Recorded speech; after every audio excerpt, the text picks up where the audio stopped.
ये नाटक स्वतंत्र थिएटर के नन्हे कलाकारों द्वारा आपके सामने पेश होने जा रहा है। ये नाटक दादा साहेब फाल्के के जीवन पर आधारित है। दर्शकों से निवेदन है कि आप अपने मोबाइल फोन साइलेंट मोड पर रखें अथवा स्विच ऑफ कर दें। और सभी से हमारी गुजारिश है कि नाटक के दरमियान कोई भी खाद्य पदार्थ का सेवन आप ना करें। इससे जो आवाज पैदा होती है वो कलाकारों को परेशान कर सकती है, डिस्टर्ब कर सकती है। उनका हौसला बढ़ाए रखें, हौसला अफजाई करें और बच्चों का भरपूर तालियों के साथ हमेशा स्वागत करते रहे। यही इस नाटक में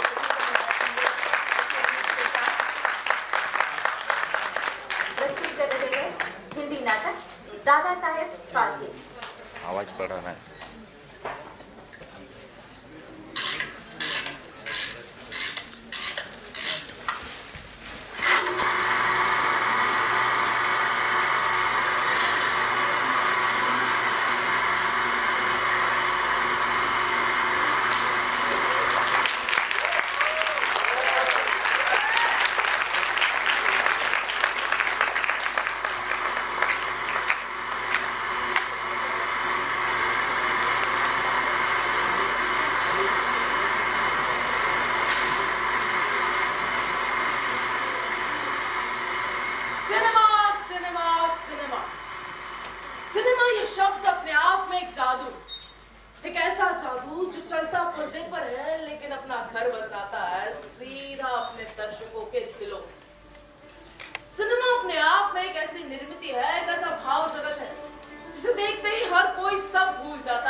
कहो माँ, तुम्हें पता है तुम्हारे बहुत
आज तोडली आज. खूप छान, खूप छान. वाह.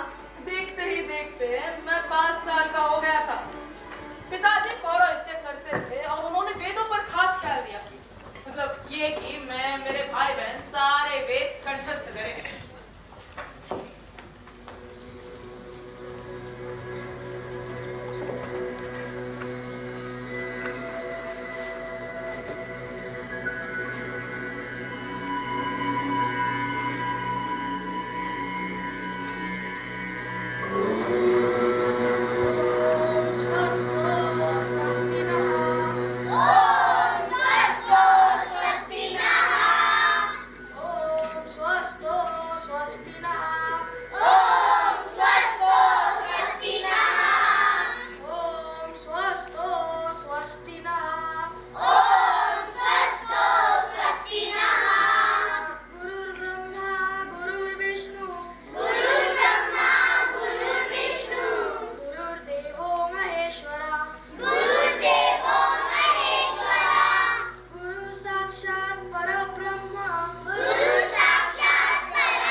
कहा जाता है कि वहाँ स्वयं परशुराम जी तपस्या करते थे.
वापस लौटा है तो उन्हें देखने के लिए बहुत सारे लोगों की भीड़ उमड़ पड़ी।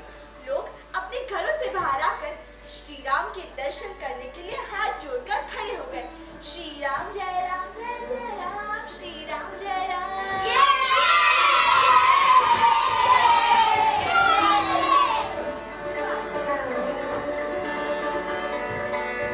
अरे अरे बच्चों, आराम से, तुमने तो हमें डरा ही दिया। अरे चाची, आपको पता है कि ढोलनी मिट्टी के खिलौने बनाता रहा था। लेकिन तुम सब तो खेलने गए थे ना? हाँ चाची, हम लोग खेलने तो गए थे, पर ढोलनी का ध्यान ही नहीं था खेलने में। हाँ, वो तो नदी के किनारे नदी का मिट्टी लेकर खिलौने बना रहा था, और बहुत सुंदर सुंदर खिलौने बने ढोलनी में। अरे वाह, लाओ जरा मैं भी तो देखूं। ठीक है माँ। अरे वाह ढूंढी, तुम तो कलाकार निकले। मेरा दिल कहता है कि तुम बड़े हो गई बहुत प्रसिद्ध कलाकार बनोगे। कलाकार, जाओ सोने, सोने का वक्त हो गया है।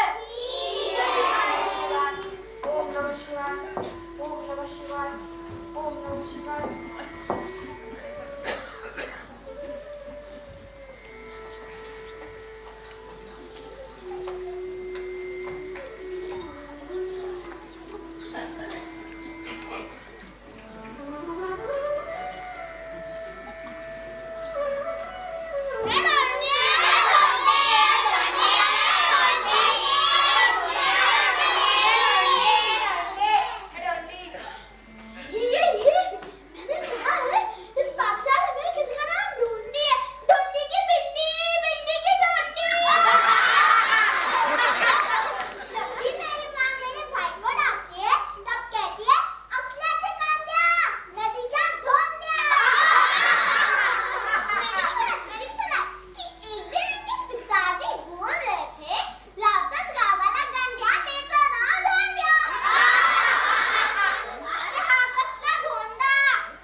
बड़ौदा में रहती है और बापू को सहारा भी हो जाएगा। फिर आपकी मर्जी। ठीक है, अगर सबकी यही इच्छा है तो तुम जा सकते हो। धन्यवाद पिताजी। आयुष्मान भव। भैया जल्दी आना।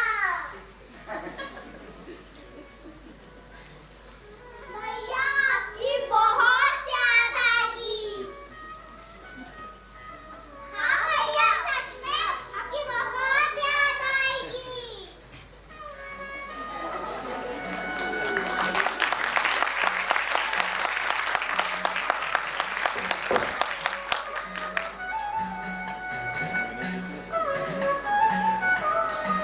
माता पिता का आशीर्वाद लेकर बापू बड़ौदा पहुंचा ही था कि मेरे मंझले भाई की मृत्यु की दुखद खबर ने मुझे हिलाकर रख दिया और वो वापस आया। इस शोकपूर्ण हादसे से हम लोग उभर भी नहीं पाए थे कि एक नई परेशानी, एक नई मुसीबत हमारा इंतजार कर रही थी।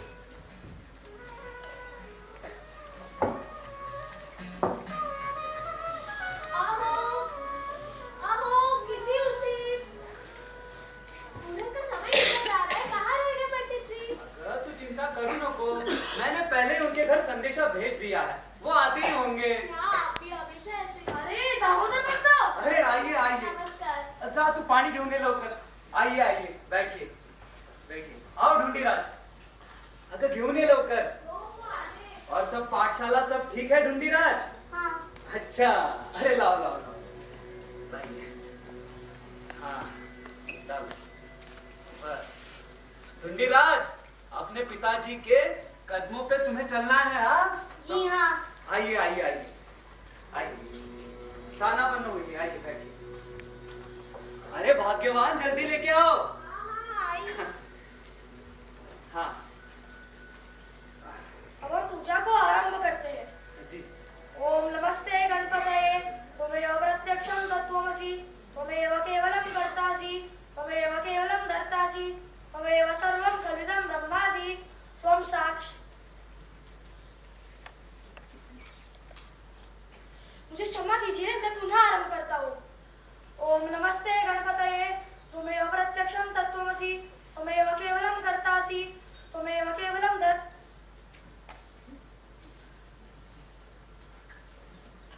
ये क्या हो रहा है मेरे साथ? मैं भूल क्यों रहा हूँ? मुझे क्षमा कीजिए, ये मुझसे नहीं हो पाएगा। मैं किसी दूसरे को मंत्र पठन के लिए भेजता हूँ। मुझे घबराहट महसूस हो रही है। आप दूध ग्रहण करेंगे? नहीं, आप मुझे आज्ञा दीजिए। अरे पर लेकिन आप दक्षिणा तो लेते जाइए। किस बात की दक्षिणा? मैंने आपका कार्य संपन्न किया ही नहीं। आप मुझे आज्ञा दीजिए। चलिए बेटा। इतने बड़े पंडित और मंत्र भूल गए। अरे तुम्हें पता नहीं, इनके मंझले बेटे की दुखद निधन से इन्हें ये सदमा पहुंचा है और इसीलिए शायद ये कार्य ये संपन्न नहीं कर पाए। शिव शिव शिव। पता नहीं, भगवान हमेशा अच्छे लोगों की ही परीक्षा लेता है। खैर, होली को कौन टाल सकता है?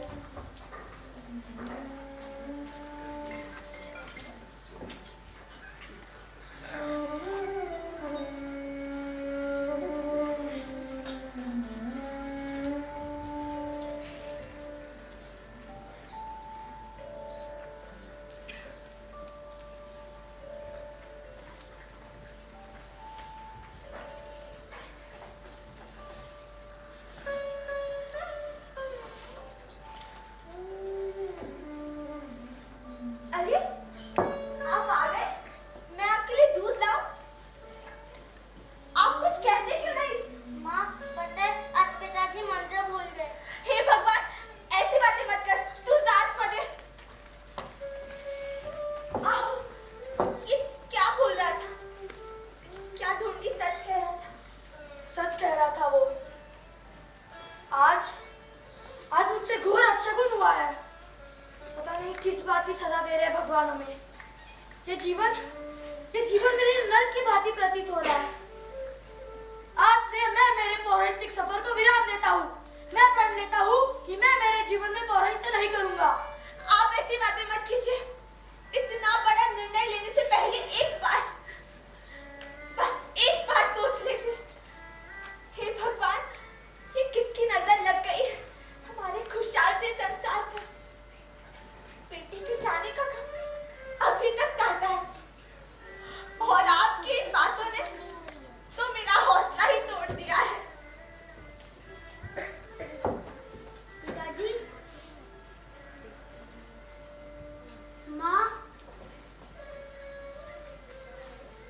मैंने आपकी सारी बातें सुन ली है।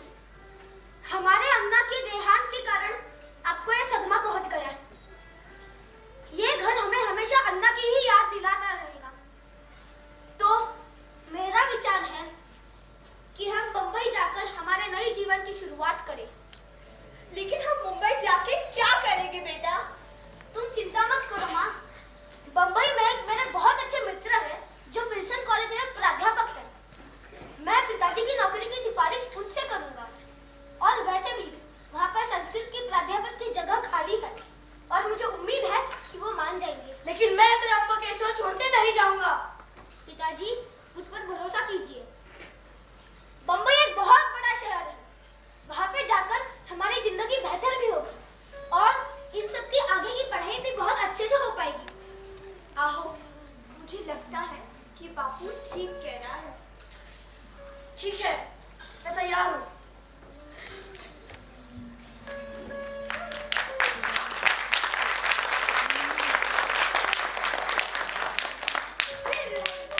बंबई वो शहर जो कभी नहीं सोता। मुंबई भारतवासियों के सपनों की नगरी। यहाँ की खुशबू ये लगे, समंदर का किनारा, ऊंची ऊंची इमारतें। हिंदी सिनेमा का होम ग्राउंड, वो शहर जहां हर सुबह की शुरुआत होती है एक्शन से और अंत कट से। यहाँ मैंने कितने अलग अलग धर्मों के लोगों को देखा। यहाँ मैंने अंग्रेजी बोलने वाले, मराठी बोलने वाले और गुजराती बोलने वाले, ऐसे हजारों भाषा बोलने वाले लोगों को देखा। यहाँ किसी की आंखें छोटी थी तो किसी की आंखें बड़ी, कोई लंबा था तो कोई नाटा। हेलो भैया, अगर आपको इस देश के किसी भी प्रांत का अनुभव करना हो ना तो सीधा बंबई का टिकट ले लो भैया। जिस प्रकार के निरीक्षण मैंने उन दिनों वहां पर किए वो मेरे दिमाग में खर खर के बैठ गए और शायद इसी से मुझे एक दूरदृष्टि मिली, एक विजन मिला जिससे मैं इस महान सिनेमा जगत को अपना योगदान दे पाया। जिस स्कूल में दाखिला मिला किसी सपने से कम नहीं था।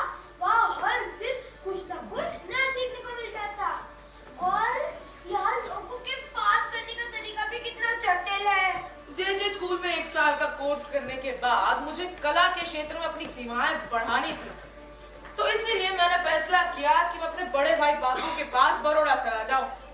हाँ, एक्सक्यूज मी, आपके लिए चिट्ठी आई है, ये लीजिए। अरे बापू की चिट्ठी आई है। लिखा है कि किसी मिस्टर बैनर्जी से मिला है। मैं उनको अपने काम के बारे में बताऊं।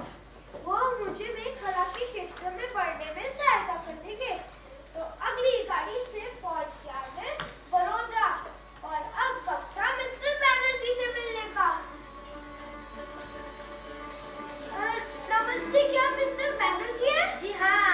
मेरे भाई शिव। हाँ, याद आ गया। मुझे उन्होंने कहा था कि आप आने वाले हो। ये मेरा ऑफिस है, वो यहाँ काम करते थे। उन्होंने कहा था मैं आपको अपने कला के बारे में बताऊं। आप मुझे मेरे कला के क्षेत्र में बढ़ने में सहायता कर देंगे। Yes my boy, tell me कि आप भी एक कलाकार हो? अरे, मैं भी कैसे absent minded हूँ ना? हाँ, शिवराम के घर के तो सब कलाकार ही हो गए। मैं खुद शिवराम के काम से टैलेंट से एकदम अचंभित हूँ। सच्ची? बापू इतना अच्छा काम करते थे? बंधु, तुम्हारे बापू के लिए एक अच्छा वर्ड है अंडरस्टैंड। रुको, मैं तुमको कुछ दिखाता हूँ। ये क्या सर? इतनी मोटी किताब का मैं क्या करूं? ये दुर्गेश नंदनी का अनुवाद। एक तो अनुवाद आसान नहीं है and this is the masterpiece. बता मुझे इसका अनुवाद किसने किया? बता। नहीं। अरे तुम्हारे बापू ने। अच्छा,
मी स्वतः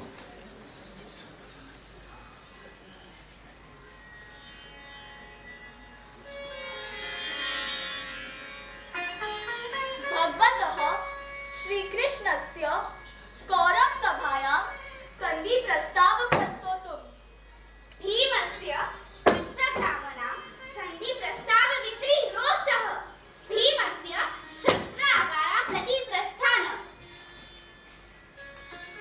तत्र द्रौपद्या सह विविधवार्तालापः कन्दुकीद्वारा दुर्योधनस्य सन्धिप्रस्ताव अस्वीकारणं कृष्णाय च बन्धनप्रयत्नम् इति सूचना प्रदानम् भीमस्य सहदेवेन सह युद्धभूमिप्रस्थानम् भीष्म अभिमन्यु आदि प्रमुखवीराणां वीरगतिः दुर्योधनस्य पत्नीयु भानुमात्या सूर्यनारायणस्य व्रतम् दुर्योधनेन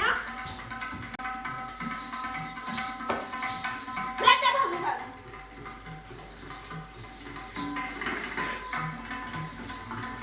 अर्जुनस्य जयद्रथपदाय प्रतिज्ञा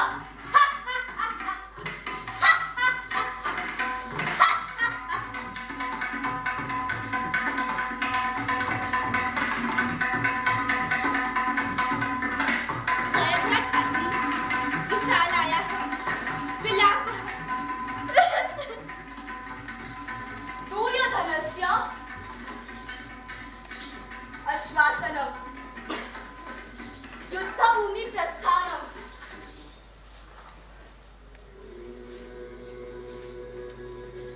द्रोणाचार्यस्य वीरगतिः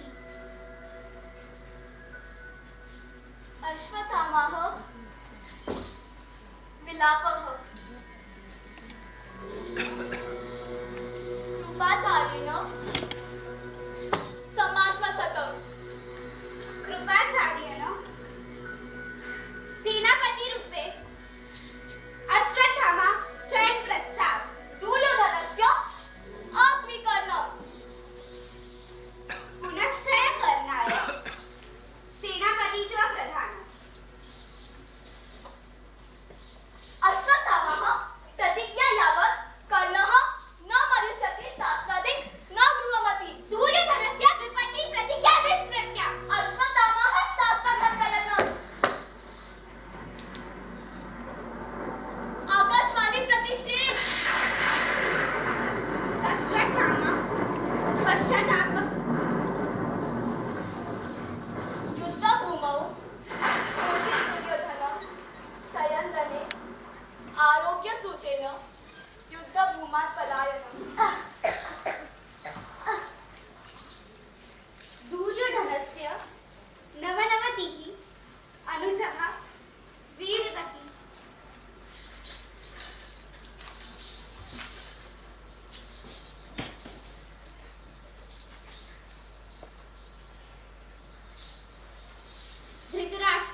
सर्वोत्कृष्ट नाटक का पुरस्कार मिला।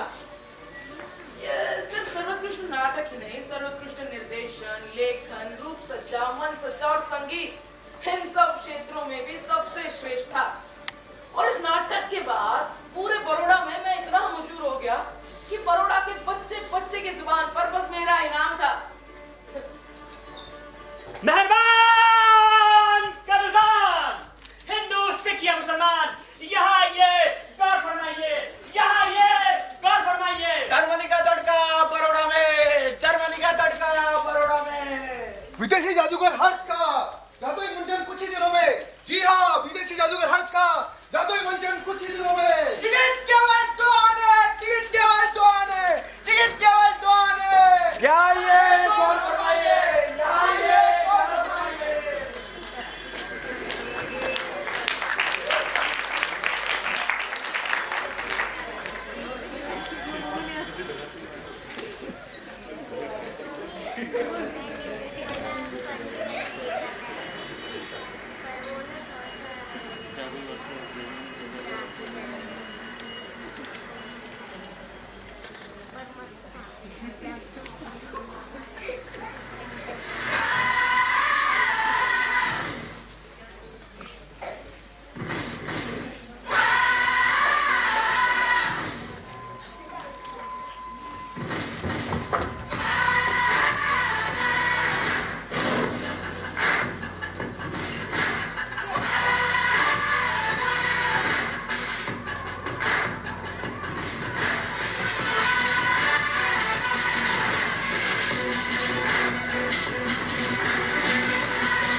अब देखते हैं आप ना कर जाऊंगा।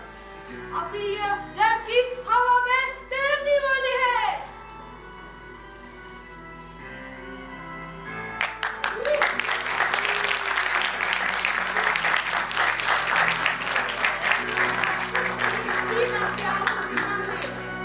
देख सकते हैं, गौर से देखिएगा, वहाँ कुछ नहीं है, बस हवा में तैर रही है।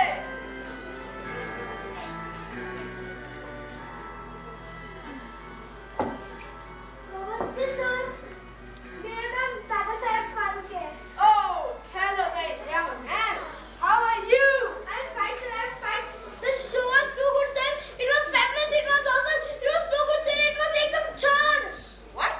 Charm, sir. That means good. Oh, I like that word, charm. And I know you're here for my autograph. No, sir. Well, that was disappointing, but how may I help you?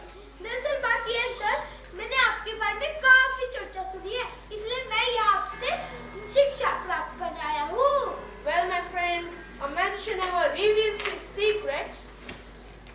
But हाँ sir, मैं ये भी जानता हूँ, पर मुझे यहाँ आपसे तकनीकी बातों पर चर्चा भी करनी थी, और मैं ये भी जानता हूँ कि लूमियर ब्रदर्स ने आपको यहाँ हिंदुस्तान में जाया, और मैं उनसे ज्यादा प्रेरित हूँ। Yo, so you heard about Lumiere Brothers? हाँ सर, मैं ये भी जानता हूँ किस तरह लेंस की मदद से छायाचित्र बनाते हैं और ऐसी असंभव चीज को संभव कर दिखाते हैं।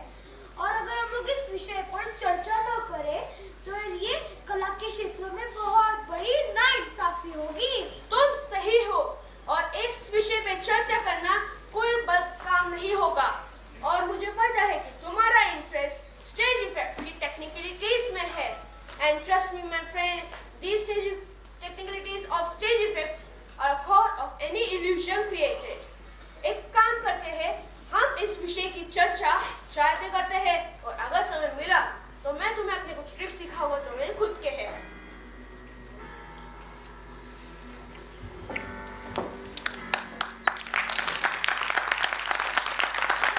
ये चर्चा काफी घंटों तक चली और इसी के साथ उन्होंने मुझे अपने खुद के कुछ बनाए हुए ट्रिक्स भी सिखा दिए, और इन ट्रिक्स में महारत हासिल करने के बाद मैं बन गया जादूगर खेलफा।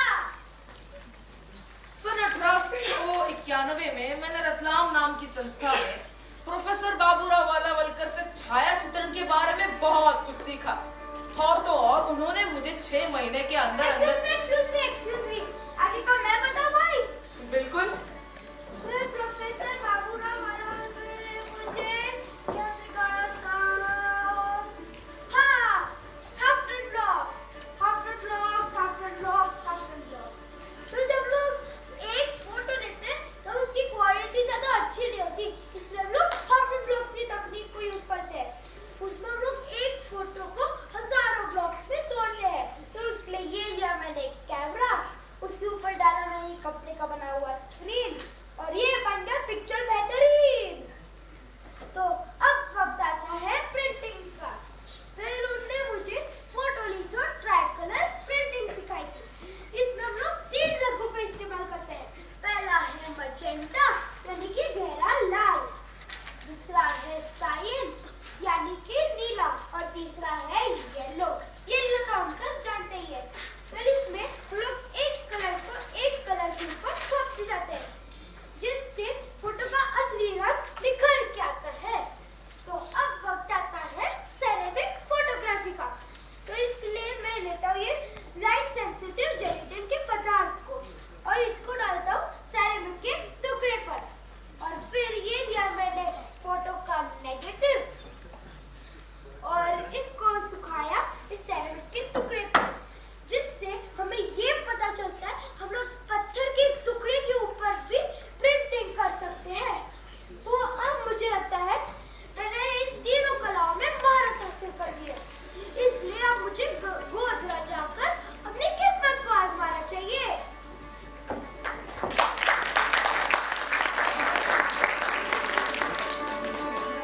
इसी दौरान मैंने मौला बख्श म्यूजिकल स्कूल से शास्त्रीय संगीत का अध्ययन किया। मेरी आय की आवाज बेहद सुरीली और पिताजी संस्कृत वचन, लय, ताल और सुरों के बीच ही हुआ। मजेदार बात तो यह है कि जब मैं गोधरा पहुंचा तो वहां कई अलग अलग विचित्र अंधविश्वासों ने मुझे घेर लिया।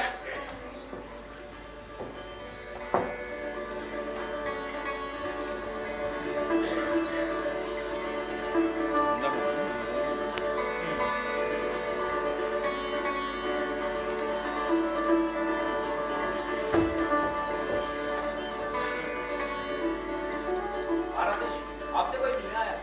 कौन? आशिक के पास त्र्यंबकेश्वर से आया हुआ एक आदमी है। नाम क्या बताया उसने अपना? ढूंढीराज गोविंद फाल्के। फाल्के। फाल्के कौन है ये फाल्के? कोई चित्रकारी वित्रकारी करता है। चित्रकारी? सिर्फ फौरन अंदर बुलाया जाए। जी महारानी।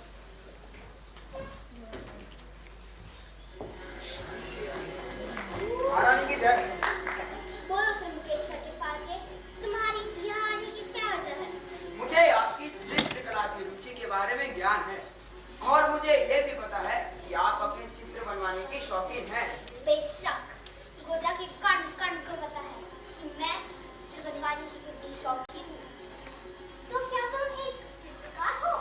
मैं अपने आप को चित्रकार का करार तो नहीं दूंगा, पर हाँ, उसके बारे में जानकारी जरूर रखता हूँ। पर आज मैं आपसे एक अलग विषय में बात करने आया हूँ। कहो। मेरा मानना है, जब चित्रकार एक तस्वीर बनाता है तो उस तस्वीर में मौजूद व्यक्ति को वो अपने नजरिए से देखता है। चित्रकार के मन के भाव और उसकी आंखों में छपी छवि उस कागज पर उतरती है। पर माफ कीजिएगा महारानी जी, असलियत में जो व्यक्ति सामने मौजूद होता है उसकी हुबहू तस्वीर कभी नहीं बन सकती। तुम क्या कहना चाहते हो? मुझे कुछ समझ में नहीं आया। अगर मैं आपसे कहूँ कि मैं आपका हुबहू चित्र बना दूं तो? और तुम इस कार्य को कैसे पूरा करोगे? तुम भी तो एक व्यक्ति हो ना? तुम्हारा चित्र भी तुम्हारे अपने नजरिए से बना होगा। मुझे माफ कीजिएगा महारानी जी, ये चित्र बनाने का काम मेरा नहीं है, पर ये इस यंत्र का है। यंत्र कैसे चित्र बना सकता है? यंत्र के पास आँख नहीं, यंत्र के पास हाथ नहीं, यंत्र के पास रंग नहीं, यंत्र के पास सोच नहीं और समझ भी नहीं। यंत्र कैसे चित्र बना सकता है? नहीं महारानी जी, ये कोई साधारण यंत्र नहीं है। ये कैमरा आपका छायाचित्र बनाएगा। कैमरा? ये कैसा यंत्र है? महारानी जी, महारानी जी, महारानी जी, महारानी जी, महारानी जी, कुछ बोलो केविन। महारानी जी, ये तो वही यंत्र है जिसके बारे में पूरा राज्य बात कर रहा है। जी महारानी, ये वो यंत्र है जिसमें गोधरा का भूत प्रकट होता है। क्या? भूत? तो क्या तुम्हारी साजिश मेरे जान से मारने की थी? नहीं महारानी जी, मेरी साजिश आपको जान से मारने की नहीं थी। नहीं महारानी, ये झूठ बोल रहा है। जी महारानी जी। नहीं महारानी जी, एक मौका, मेरा इरादा आपको जान से मारने का नहीं था। मैं उस भूत से आपको छुटकारा दिला सकता हूँ। ठीक है, हम तुम्हें 3 दिनों का वक्त देते हैं। अगर 3 दिनों में यह काम नहीं हुआ तो तुम्हें कड़ी से कड़ी सजा मिलेगी। तुम जा सकते हो और तुम्हारा ये यंत्र भी लेके जाओ। मैंने डंकी की चोट पर ऐलान तो कर दिया कि मैं उस भूत को ठिकाने लगा दूंगा। लेकिन देखिए ना, मैं खुद ही भीगी उंगली बना हुआ था। पहले तो ये समझ में नहीं आ रहा था कि आखिर वो भूत मिलेगा कहाँ। और दूसरी बात, भूत होते भी हैं या नहीं? अब 3 दिनों के वक्त में कुछ ना कुछ तो करना ही होगा। अरे हाँ, एक उपाय सूझा है। अगर मैं कुछ सामग्री को इकट्ठा करके एक मनुष्य के रूप में सजाऊं और उसका नेगेटिव लूं, आप जा सकते हैं। फिर इसी नेगेटिव को मैं एक पेड़ के सामने जाकर रखूं और प्रोसेस करूं तो मुझे वो मिल जाएगा। हाँ, ये लीजिए। शुक्रिया। My pleasure. महारानी जी,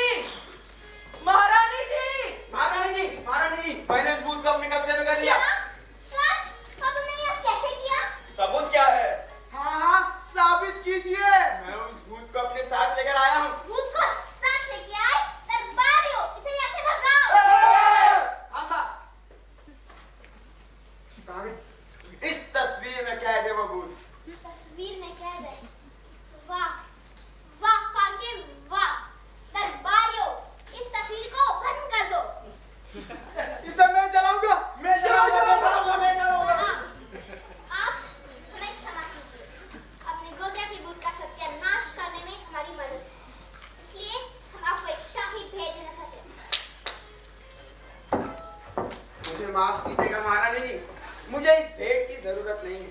मुझे केवल अपना व्यवसाय बढ़ाने के लिए आपका एक छाया चित्र बनवाना होगा। उस चित्र को दिखाकर मैं लोगों के मन से इस भूत का डर हटाना चाहता हूँ। ठीक है, अगर आप नहीं चाहते हैं तो हम पूरे राज्य में ऐलान कर देते हैं मैं भूत अब नहीं रहा, और साथ ही हम दरबार में से सभी लोगों की छायाचित्र आपसे बनवा सकते हैं। धन्यवाद महारानी।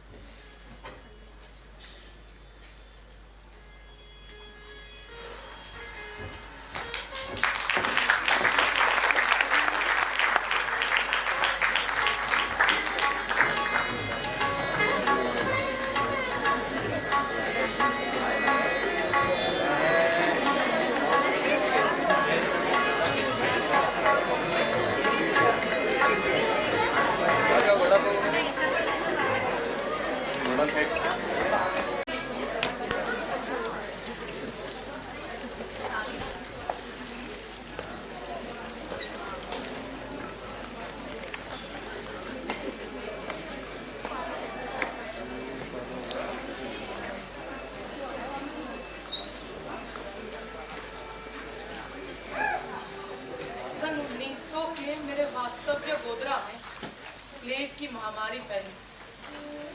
वो प्लेग जो मेरी खंडा और मेरे बेटे को खा गया। अब इतना सब कुछ हो जाने के बाद मैं भला वहां कैसे रह सकता था?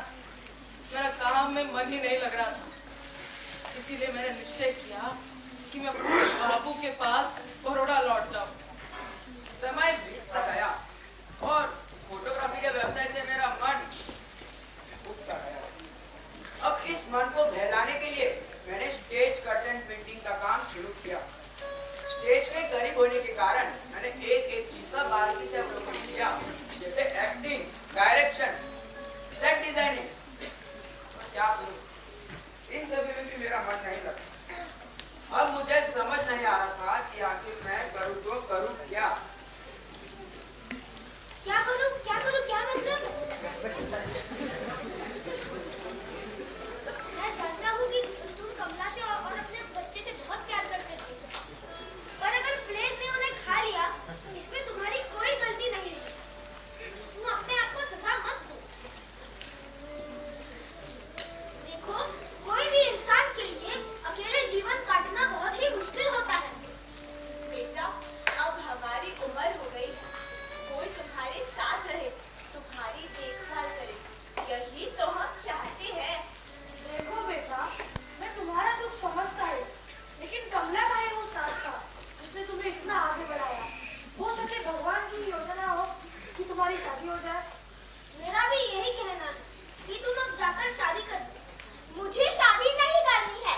शादी तो तुम्हें करनी ही पड़ेगी। मुझे आप लोगों के साथ रहकर आपकी सेवा करनी है। भैया, मुझे किसी की जरूरत नहीं है। पर बेटा, 19 साल तो तुमने हमारी सेवा की। अब समय हो चला है कि तुम विवाह के बंधन में बंध जाओ। 24 साल से मैं तुम्हारा सरदर्द बना हुआ था। तुम एक बार लड़के से मिल तो लो।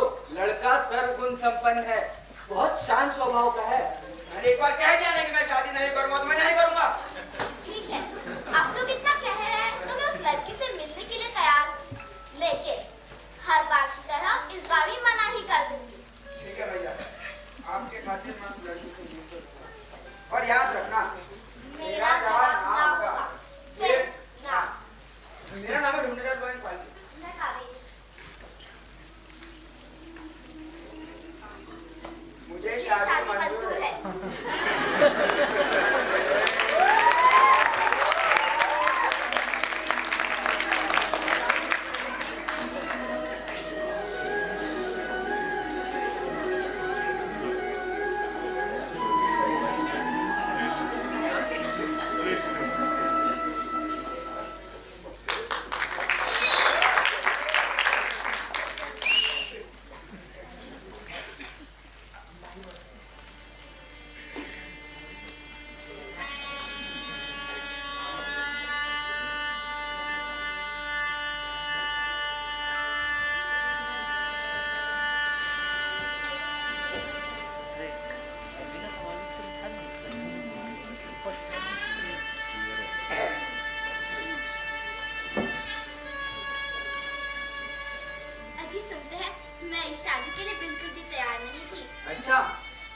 कहाँ तैयार था। वो तो क्या? अरे वो तो तुम्हें पहली बार देखा तो मैं मना ही नहीं कर पाया, इसलिए मैंने शादी के लिए हाँ कह दी। वैसे तुम क्यों मान गई? मेरे किस्से में भी कुछ ऐसा ही हुआ। आपको पहली बार देखकर मैं मंत्रमुग्ध हो गई और तभी से ही लगा कि मैं आपकी हो गई। अरे वो सब बातें छोड़िए, ये बताइए आपने क्या सोचा है? किस बारे में? अरे मजाक मत कीजिए ना, जल्दी बताइए आपने क्या सोचा है? अरे पर तुम किस बारे में बात कर रही हो? आप सच में भूल गए, हमारी शादी को इतने दिन हो गए पर अब तक आपने मेरा नाम ही नहीं रखा। बताइए ना आपने मेरे लिए कौन सा नाम सोचा है? अरे तुम्हारा इतना अच्छा नाम तो है, कावेरी। अजी ऐसा क्या करते हैं आप? आपको पता है ना कि हमारी प्रथा के अनुसार आपको मेरा नाम रखना होता है और हर पति अपनी शादी के बाद अपनी पत्नी का एक मनपसंद नाम देता है। और आप है कि अरे भाग्यवान, तुम क्यों चिंता करती हो? एक काम करते हैं, क्यों ना तुम्हारा नामकरण हम अभी कर दे? वाह, ये तो बड़ी अच्छी बात है। ठीक है, तुम मुझे तुम्हारे लिए एक नाम सोचो। शांत स्वभाव, सुशील चेहरा। तो तुम्हारा नाम होगा सरस्वती। अगुबाई खाना सरस्वती, ये तो कितना प्यारा नाम है, मुझे तो ये बहुत पसंद है। आखिरकार आपने मेरा नाम अपनी रुचि के हिसाब से ही रखा। अच्छा, वो कैसे? देखिए, पिताजी ने कहा था कि आप कला प्रेमी हैं और आखिरकार आपने मेरा नाम कला की देवी पर रखा, सरस्वती। अरे तुम जितनी शान दिखती हो उतनी समझदार भी हो। दादा, ओ दादा, कहाँ हो दादा? अरे तमीज भी नहीं है, पैर भी नहीं जुदी। हाँ बस ठीक है ठीक है। तुम दोनों को शादी की बड़ी शुभकामनाएं। और दादा, मैं उनसे एक बात पूछूं? पूछे ना दाई। घर में सरस्वती तो आ गई, पर लक्ष्मी का क्या? आप क्या कह रही हैं? मैं कुछ समझा नहीं। घर सरस्वती से नहीं लक्ष्मी से चलता, यानी कि धन। अरे ताई, आप क्यों चिंता करती है? अब सरस्वती आ गई है, लक्ष्मी भी आ जाएगी। ताई, बुद्धिमान लोग हो तो धन तो आ ही जाता है, पर अगर बुद्धि ही नहीं हो तो धन का क्या लाभ? अरे आगे जाके तुम्हारा परिवार बढ़ेगा, यानी कि जरूरतें, और बाजार में बुद्धि के बदले खाना पानी नहीं मिलता। हाँ अरे ताई, पैसा कमाने और उसे बढ़ाने के लिए सबसे आवश्यक चीज जो होती है वो है बुद्धि। और वैसे भी आप क्यों चिंता करती हैं? मैं हूँ, सरस्वती है, हम सब संभालेंगे। आप अपने घर का देखिए। अरे अरे देखो, इतने कम दिनों में इसने तुम पे क्या जादू कर लिया कि तुम बस इसकी ही बोली बोलता रहता ताई, है? मैं आपको इससे ज्यादा नहीं समझ सकता, आप जाइए यहाँ से। अरे आप शांत रहिए, मैं ताई को समझाती हूँ। आइए ताई, मैं आपको एक कहानी बताती हूँ। एक दिन देवलोक में माँ सरस्वती और माँ लक्ष्मी में विवाद हो रहा था कि दोनों में से कौन ज्यादा श्रेष्ठ है। मैं हूँ देवी लक्ष्मी, धन और वैभव की देवी। पूरी दुनिया हमारा आदर करती है और घर घर में मेरा स्वागत किया जाता है। जहाँ मैं जाती हूँ वहाँ सुख, संपत्ति और वैभव अपने आप ही पहुँच जाता है। ये तो सत्य है बहन लक्ष्मी, किंतु आप कहीं दिखती ही नहीं, स्थिरता नहीं है आप में, इसलिए संसार आपको देवी चंचला भी कहता है। आप एक क्षण में रुष्ट तो एक क्षण में तुष्ट, आज यहाँ तो कल वहाँ, किंतु मैं ऐसी नहीं हूँ। मैं ज्ञान और विद्या की देवी हूँ। मैं एक बार किसी के मन मंदिर में प्रवेश कर जाऊँ तो सदैव के लिए वहाँ स्थापित हो जाती हूँ। जहाँ मैं जाती हूँ वहाँ सुख अपने आप आ जाता है और मैं धन हूँ, और निर्धनता ही दुनिया का सबसे बड़ा अभिशाप है। बहन लक्ष्मी, धन तो मैं भी हूँ, अंतर सिर्फ इतना है कि आपका दिया हुआ धन तन के लिए और मेरा दिया हुआ धन मन के लिए। आपका दिया हुआ धन कोई भी छीन सकता है, चुरा सकता है, लेकिन मेरा दिया हुआ धन जितना बांटो उतना ही बढ़ता है। बहन सरस्वती, आपको पता है एक राजा राजा क्यों कहलाता है? क्योंकि उसके पास मैं होती हूँ। आप भूल रही है बहन लक्ष्मी, एक राज मुकुट का तब पीछे राज तिलक का आधार न हो, बल न हो, संस्कार न हो।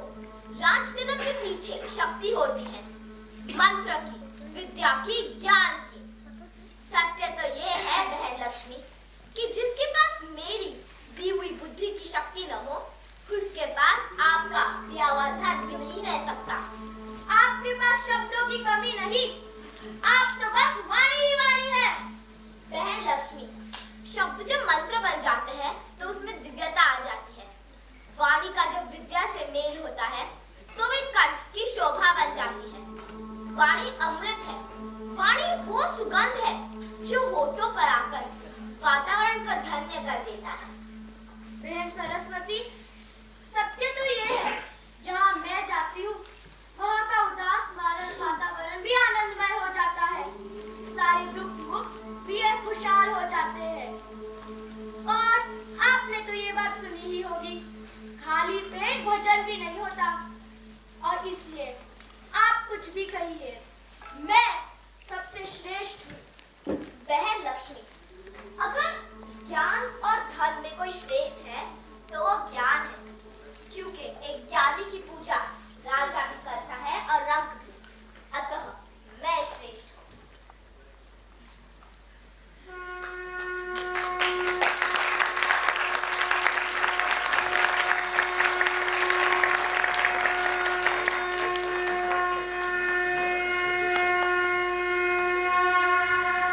बुद्धि और ये संघर्ष सदैव रहा है और सदैव रहेगा। ऐश्वर्य कहता है कि उसके बिना सब कुछ व्यर्थ है, और ज्ञान कहता है कि उसके बिना सब कुछ व्यर्थ है। ये श्रेष्ठता का युद्ध ना कभी रुका है और ना कभी रुकेगा। ये अनंत काल तक चलता रहेगा। तो समझी ताई कि माँ सरस्वती और माँ लक्ष्मी दोनों को पता चला कि वो उतनी ही श्रेष्ठ है, लेकिन जीवन में बुद्धि न हो तो कभी संभव नहीं होता। ये सब कहानियां ना मुझे मत सुना, मैंने तो पूरी दुनिया देख ली है। ये कहानियां तो बस सुनने में अच्छी लगती, असलियत में ऐसा कुछ नहीं होता। मैं अभी भी कह रही हूँ धन कमा, इसकी बुद्धि का क्या तो अचार डालेगा। ऐसे मत बोलो मुझे, मैं तो बस तुम्हारे भले के लिए कह रही थी। सुनना है तो सुनो, नहीं तो मैं तो चली।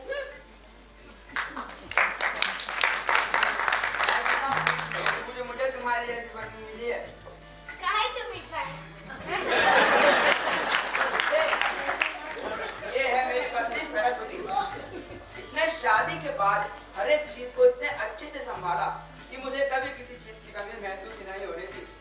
मेरे जैसे क्रोधित पति और छोटे छोटे शैतान बच्चों को इसने कितनी सरलता से संभाला, ये आप खुद ही देख लीजिए।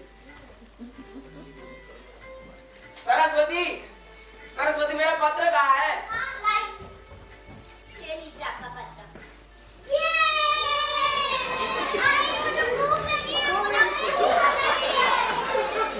पहले पढ़ाई करो, फिर ही खाना मिलेगा। सरस्वती, मेरा बक्सा कहाँ है? और अभी लाई। ये लीजिए आपका बक्सा। आपको कल ही तो बताया था कि आपको यहाँ नहीं वहाँ रखा होगा। अरे बाप रे, दूध वाले को बोला था जल्दी आने, लेकिन वो तो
बर्तन से अगर एक भी बूंद पानी गिरा तो तुम्हें इससे भी कड़ी सजा दूंगा।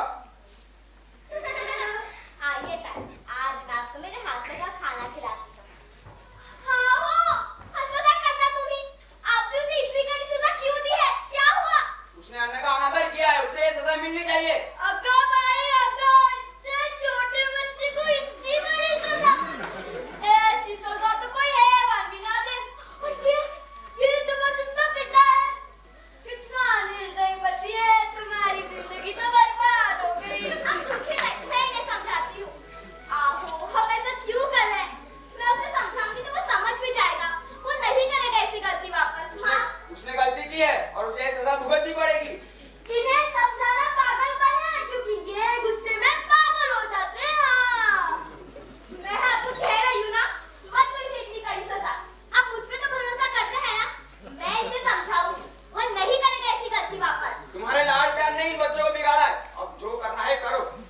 ताई तुम्हें पर, ताई। आजा बेटा, तुझे दर्द नहीं हुआ ना? तू ठीक है ना? तुझे भूख लगी है?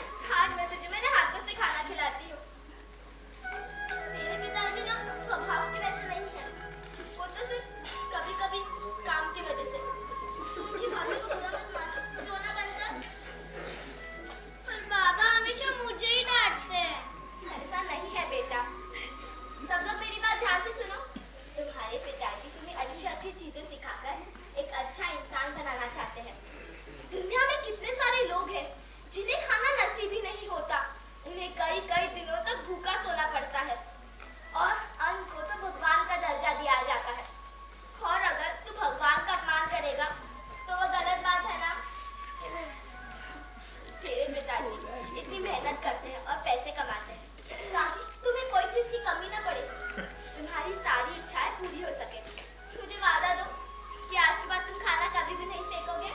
आई, मैं वचन देता हूँ कि अगली बार से मैं कभी खाना नहीं फेंकूंगा। माफ कर।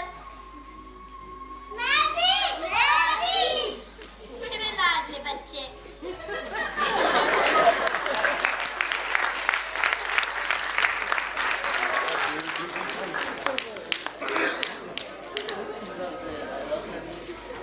पट्टे पीछे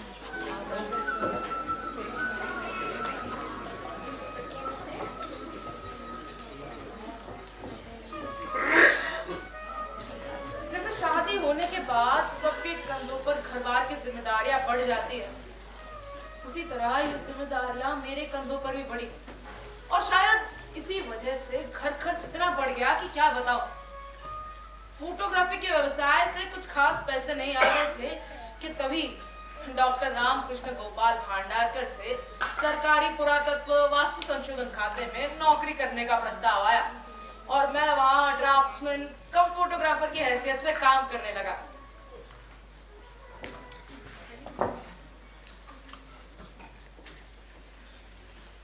अरे, तुम तो घर नहीं गए? जी नहीं, अभी तक काम पूरा नहीं हुआ है।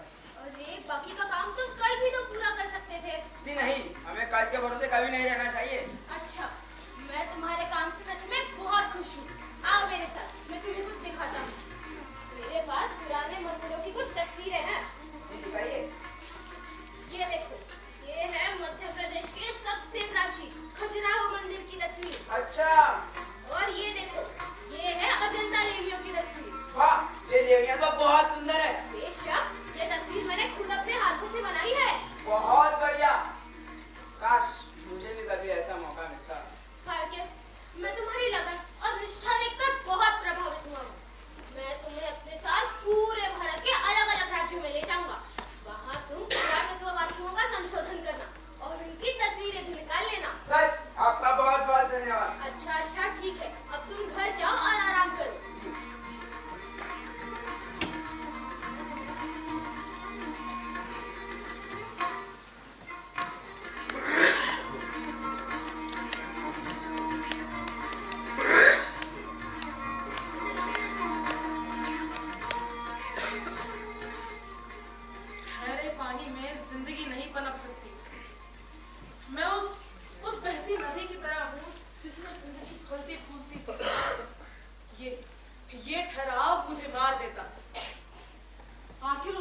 डिपार्टमेंट ऑफ इंडिया में नौकरी बेहतर चल रही थी, मगर मेरा जी काम से उबने लगा।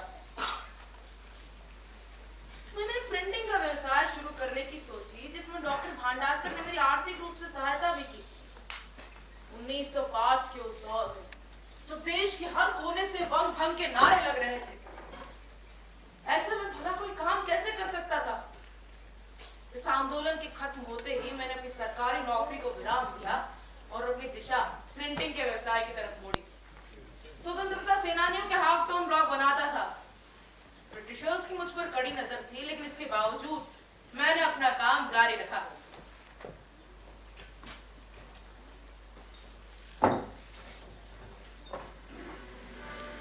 Mr. Falke, there are some issues which we need to resolve. Yes, please have a seat.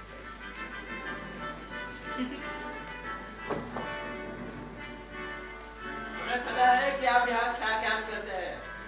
British government क्या पर नजर है? हम आपको वार्न करते हैं। इतनी मेहनत से खड़ी की गई संस्था बंद भी की जा सकती है।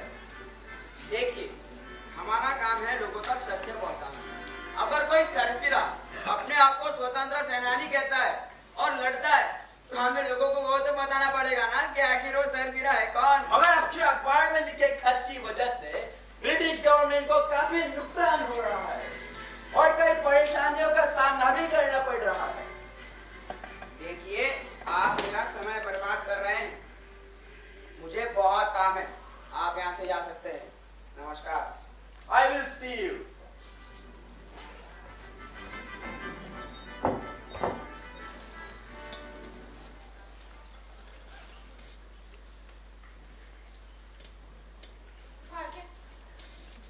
मुझे तुमसे कुछ जरूरी बात करनी है। जी कहिए। बहुत दिनों से सोच रहा था कि तुम्हें अपनी मन की बात कहनी। जी कहिए ना, मैं सुन रहा हूँ। तुम्हारी कड़ी मेहनत और दूरदृष्टि की वजह से कुछ ही सालों में इस प्रिंटिंग प्रेस की उपलब्धियां जमीन से आसमान छू रही है। जी मेरी नहीं, हम दोनों की मेहनत। सिर्फ तुम्हारी कुशलता, दूरदृष्टि, ये सब एक ही ओर इशारा करती है कि तुम्हें कुछ बड़ा करने की काबिलियत है। हर पल कुछ नया करने की, कुछ नया बनाने की तुम्हें जो ललक है, वही तुम्हारी शक्ति है। और तुम्हारी काबिलियत को समझ पाना, उसका आंकलन करना मेरे लिए असंभव है। और ये बात तो जरूर है कि सिर्फ यही काम तुम्हारी क्षमता को समा नहीं सकता। आप ऐसा क्यों कह रहे हैं? और दूसरी तरफ मैं ज्यादा कुछ बड़ा नहीं करना चाहता। जो है, जितना है, उसी में खुश हूँ, संतुष्ट हूँ। अगर हमारे रिश्ते की वजह से तुम अपनी काबिलियत को खत्म कर अपनी दूरदृष्टि को भुलाकर अपनी क्षमताओं में आग लगाकर मेरे साथ रहो, तो ऐसा लगेगा कि मैं तुम्हारा दम घोट रहा हूँ। इसीलिए मुझे लगता है कि अब उन दोनों को अलग हो जाना चाहिए। इसी में सबकी बुराई है। मैं तुम्हें ये भी सलाह देता हूँ कि तुम जर्मनी जाओ, वहाँ जाकर प्रिंटिंग की नई तकनीक सीखो और अपनी जिंदगी को एक नई राह दो। मैं ये भी चाहता हूँ कि तुम इस प्रिंटिंग प्रेस से आने वाले मुनाफे का आधा हिस्सा लो और उसका इस्तेमाल कुछ नया सीखने में करो। नहीं, मैं ये मुनाफा नहीं ले सकता। पर अगर आप चाहते हैं कि मैं जर्मनी जाऊँ, तो ठीक है, मैं जर्मनी जाऊँगा।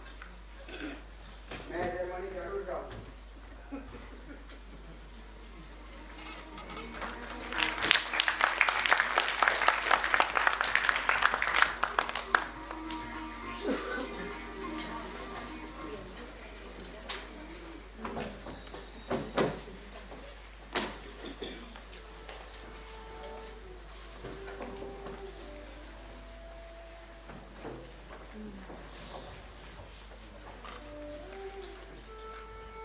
प्रिय सरस्वती, आप सबकी अनुमति लेकर मैं घर से निकला हूँ और पिताजी के आशीर्वाद से यहाँ सही सलामत पहुँचा हूँ। अब आगे का सफर कठिन नहीं लगता। मेरे साथ मुझे बहुत अच्छे लोग मिले हैं। यहाँ जहाज पर सिर्फ मांसाहारी खाना मिलता है और तुम्हारी कसम, मैंने मांस को हाथ भी नहीं लगाया। मेरे साथ जहाज पर आयुर्वेदाचार्य देवारे जी हैं, जिन्होंने अपने साथ लाडू और चिवड़ा और तुमने मुझे निकलते वक्त दिए हुए फलाहार से ही हमारा गुजारा हो रहा है। अब तुम्हारी और बच्चों की बहुत याद आती है। मैं जब बाहर था तो बच्चों पर बहुत गुस्सा किया करता था। मैं जब बाहर था तो बच्चों पर उन्हें सजा दिया करता था। इन सब बातों का मुझे अब बड़ा अफसोस होता है, क्योंकि तुम बच्चों पर मत गुस्सा करना। मैं जल्द ही वापस आ जाऊंगा। तुम्हें और बच्चों को मेरा ढेर सारा प्यार। दादा माऊजी की मदद से इन्होंने हिंदुस्तान की पहली कलर प्रिंटिंग प्रेस की शुरुआत की। इस प्रिंटिंग प्रेस ने पहली ऐसी मैगजीन निकाली जो 2 भाषा गुजराती और मराठी में छपती थी, जिसका नाम था सुवर्णमाला। जिस उत्साह से इन्होंने और माऊजी ने इस मैगजीन की शुरुआत की थी, उससे भी दुगनी उत्साह से देश ने उसे अपनाया भी। इसकी चर्चा न केवल हमारे देश में परंतु विदेश में भी की जाने लगी। कारोबार ने जोर पकड़ा और लक्ष्मी प्रिंटिंग प्रेस की उपलब्धियां आसमान छूने लगी। इसकी 3 शाखाएं खुली, मुंबई, मरवली और पुणे में। इन तीनों शाखाओं का काम यही संभालते थे। ये अपने काम में इतना डूब गए कि अपनी निजी जिंदगी और व्यवसायिक जीवन में फर्क करना ही छोड़ दिया। मैंने उन्हें समझाने की बहुत कोशिश की, लेकिन वो ठहरे दादा साहेब फाल्के। उन्होंने मेरी एक न सुनी। वे इतना काम करने लगे कि वे दिन में केवल 2 घंटे सोते थे। मेरे लाख मना करने के बावजूद भी वे फैक्ट्री में सारा दिन गुजारते थे। और एक दिन वही हुआ जिसका मुझे डर था। सरस्वती, जरा पानी लाना। सरस्वती। हाँ लाई। ये लीजिए मैडम। आज आपका दिन कैसे गया? हाँ, अच्छा था। आप हाथ मुंह धोकर बैठ जाइए। अरे मैं तो भूल ही गई, आज मैंने आपके लिए खीर बनाई है। मैं अभी लाती हूँ। अरे तुम्हें क्या बताऊं सरस्वती, आज के दिन में तो काम इतना था कि एक पे एक ऑर्डर आते ही गए। और क्या बताऊं, मुझे आराम का वक्त ही नहीं मिला। इसलिए मैं सोचा आज आप इतने थके क्यों दिख रहे हैं। ये लीजिए खीर, जरा चख के बताइए कैसी बनी है। अरे वाह सरस्वती, खीर तो बड़ी स्वादिष्ट बनी है। तुम्हारे हाथों में तो जादू है। वैसे आज का अखबार देना जरा। हाँ लाई। ये लीजिए अपना।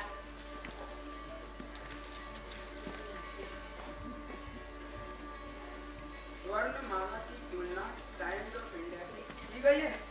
सरस्वती, सरस्वती जल्दी आओ। क्या हुआ? तुमने आज का अखबार पढ़ा? नहीं, पर क्यों? हमारी मैगजीन स्वर्णमाला की तुलना टाइम्स ऑफ इंडिया से की गई है। कमाल खरा! ये तो कितनी अच्छी बात है। मैं आज रात महाराज की शक्कर चढ़ाती हूँ और आपकी मेहनत रंग लाई। देखिए ना आज कैसा सहयोग बना। हमें ये खुशखबरी भी मिली और आज ही मैंने खीर बनाई। सरस्वती, अगर आज तुम मेरे साथ नहीं होती तो मैं यहाँ पर नहीं पहुँच सकता। आहो। नहीं सरस्वती, आज मैं जब घर पर हुआ करता था बच्चों पर बहुत गुस्सा किया करता था। कई बार तुम पर भी क्रोधित हुआ करता था, पर नहीं, तुम्हारे शांत स्वभाव ने इस घर का संतुलन बनाए रखा। और देखो आज मैं कहाँ हूँ। आहो काय तुम्ही पण ते सगळं राहू द्या। मी पटकन जेवण वाढते, तुम्ही जेवून घ्या। ये क्या हो रहा है? मुझे चक्कर क्यों आ रहा है? थोड़ा आराम करो।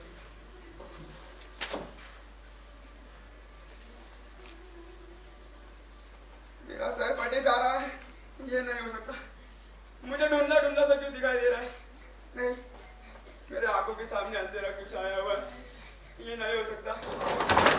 नहीं, सरस्वती तुम कहाँ हो? सरस्वती तुम कहाँ हो? ये नहीं हो सकता मेरे साथ। मेरे आंखों के सामने अंधेरा क्यों छाया हुआ है? सरस्वती, सरस्वती तुम कहाँ हो? सरस्वती जल्दी आओ। सरस्वती तुम कहाँ हो? सरस्वती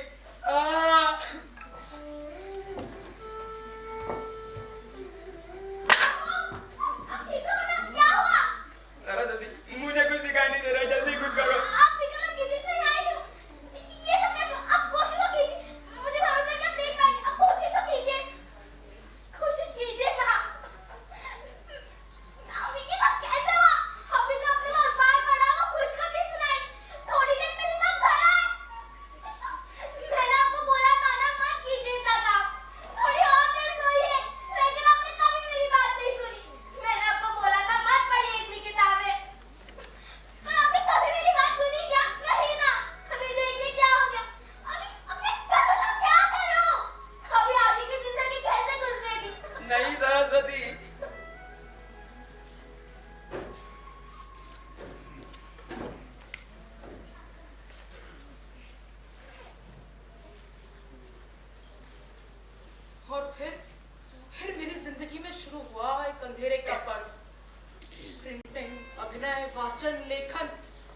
क्षेत्रों से जुड़ा मैं एकाएक असहाय हो गया। मन में सपना था, उमंग थी कुछ कर दिखाने की, एक जज्बा था आसमान को छूने का। लेकिन ऐसा लगता है कि आज नियति ने मुझे रोका। अगर इसी तरह आंखों के सामने अंधेरा छाया रहा तो मैं उन सपनों को कैसे पूरा कर पाऊंगा? कैसे बन पाऊंगा वो दादा साहब फाल्के जिसके सपने आप देखते हैं? ये संघर्ष की कहानी यहीं पर खत्म नहीं होती। संघर्ष तो अब शुरू होगा। आज देते हैं अर्धविराम इस कहानी को और मिलते हैं कल।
छोटे छोटे आकार के बड़े बड़े कलाकारों के लिए जोरदार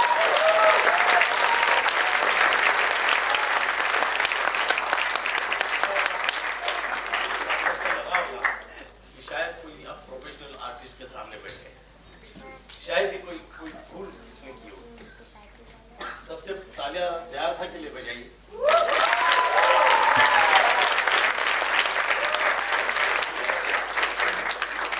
याद होगा पुलह देशपांडे का किरदार उसने कैसे किया था।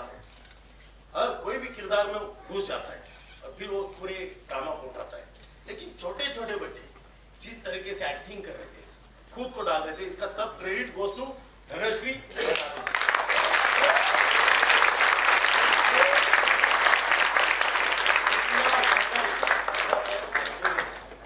फिल्म बनाने क्या उतना ही स्ट्रगल ये दोनों को, इन लोगों को इकट्ठा लाकर काम करने में करना पड़ता है। लेकिन वहाँ बहुत मजा आती है। आप लोगों ने, पेरेंट्स लोगों ने भी एंजॉय किया हमारे साथ में, बहुत मजा। शाम को हम जैसे कि लग रहा है कि ड्रामा के लिए हम आए नहीं है, गेट टुगेदर चल रहा है, एवरीडे गेट टुगेदर। बच्चे जम मारते, उड़िया मारते, जो चाहे वो करते, हम भी उनके साथ खेलते। और मैं यही चाहता हूँ पेरेंट्स, जो पेरेंट्स ने इनको भेजा है उनके लिए हम जोरदार तालियां बजाएं।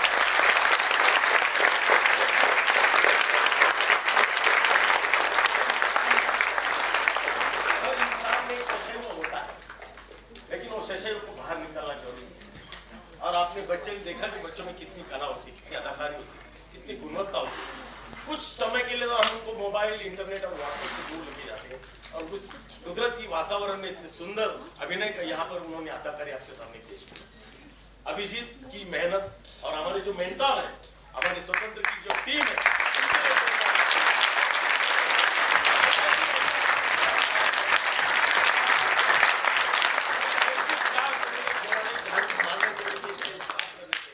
बच्चों को टॉयलेट लेके जाने से हर कोई काम में हमारे मेंटर उनके पीछे रहे। उन्होंने उनको एक्टिंग सिखाने की कोशिश की, लेकिन उन्होंने तो उससे ही ज्यादा रिजल्ट बच्चों ने दिया। कभी जम मार के वापिस उसको पुकारता है, अभिजीत किधर भाग गया, पकड़ के लाओ, वापिस स्टेज पे लेके जाओ। और ये सब मेरे ख्याल से सालों से स्वतंत्र थिएटर के इस चिल्ड्रन थिएटर की अर्थात क्रेडिट हमारा धनश्री को जाता है।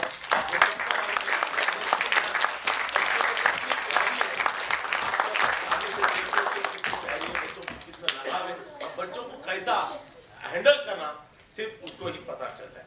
मेरे ख्याल से ये कल दूसरा अंक ही है। कल हम वापिस मिलेंगे, लेकिन दादा साहेब फाल्के ये महाराष्ट्र का एक घोषित मानदंड था। पुलह देशपांडे भी थे। तो मेरे ख्याल से स्वतंत्र के माध्यम से इन बड़े बड़े कलाकारों को समाज के सामने लाने का मौका हमें मिलता है। शायद ये 150 ईयर्स दादा साहेब फाल्के की ये कहानी है, और हमें पूरा गर्व होता है कि एक महाराष्ट्रीयन आदमी जो भारतीय चित्रपट जगत का महानेता है। और मेरे ख्याल से सर ने कहा कि गेट टुगेदर का माहौल बन जाता था।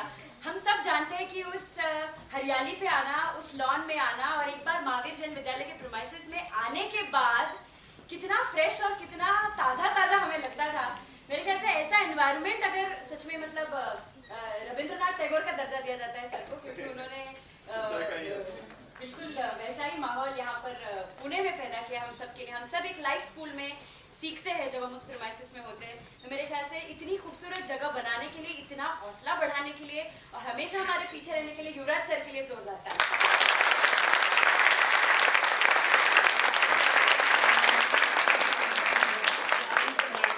आज की टीम के लिए मेंटर्स थे 6 साल लॉयर,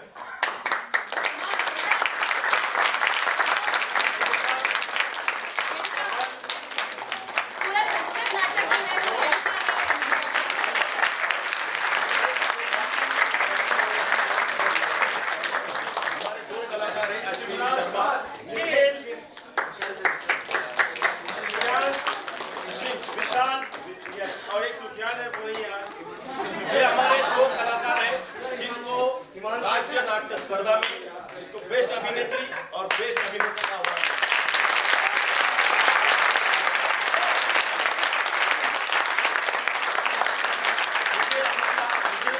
चाहिए और ताजमहल का टेंडर में और आज सारे एक्टर जीत गए यहाँ और यहाँ राज्य नाट्य से भी ऊपर